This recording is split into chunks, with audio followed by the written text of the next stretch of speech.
ক্ষমতাচ্যুত প্রধানমন্ত্রী শেখ হাসিনাকে বাংলাদেশে ফেরত পাঠানো হবে কিনা সে বিষয়ে চূড়ান্ত সিদ্ধান্ত ভারতের আদালতই নেবে।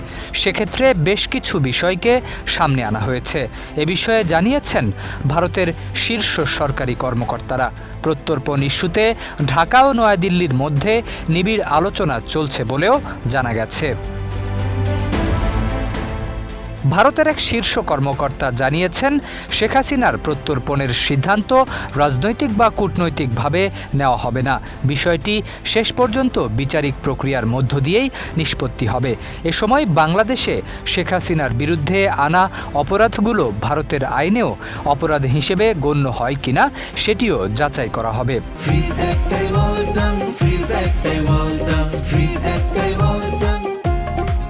দ্য ইন্ডিয়ান এক্সপ্রেসের প্রতিবেদনে বলা হয়েছে, শেখ হাসিনাকে ফেরত পাঠানোর আনুষ্ঠানিক অনুরোধ এরই মধ্যে ভারতের কাছে পাঠিয়েছে বাংলাদেশ। এর সঙ্গে ২০১৩ সালের ভারত বাংলাদেশ প্রত্যর্পণ চুক্তি অনুযায়ী প্রয়োজনীয় আইনি নথিপত্রও দেওয়া হয়েছে। ভারতের পররাষ্ট্র মন্ত্রণালয়ও জানিয়েছে, শেখ হাসিনার প্রত্যর্পণের বিষয়টি প্রচলিত নিয়ম অনুযায়ী পর্যালোচনা করা হচ্ছে। এ বিষয়ে নতুন কোনো তথ্য পাওয়া গেলে তা জানানো হবে বলেও জানিয়েছে মন্ত্রণালয়। ভারতের ১৯৬২ সালের প্রত্যর্পণ আইনেও এ বিষয়ে বিস্তারিত বিধান রয়েছে। প্রত্যর্পণের অনুরোধ পাওয়ার পর ভারত সরকার প্রয়োজন মনে করলে একজন অনুসন্ধানী ম্যাজিস্ট্রেট নিয়োগ করতে পারে। প্রাথমিকভাবে অভিযোগের পক্ষে যথেষ্ট প্রমাণ পাওয়া গেলে প্রত্যর্পণের সুপারিশ করা হতে পারে।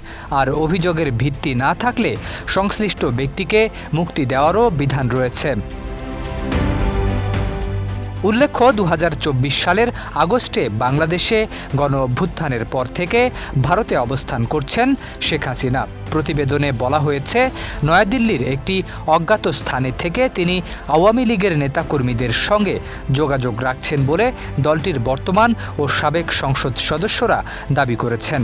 এর মধ্যেই চলতি বছরের ডিসেম্বর মাসে দেশে ফেরার ইচ্ছে জানিয়েছেন শেখ হাসিনা। গত ৫ আগস্ট এক ভার্চুয়াল সংবাদ সম্মেলনে দেশে ফেরার পরিকল্পনা সম্পর্কে জানতে চাইলে তিনি ডিসেম্বরকে বাংলাদেশের বিজয়ের মাস উল্লেখ করে ওই মাসে দেশে ফেরার কথা বলেন। শরীফ উদ্দিন, ইত্তেফাক নিউজ।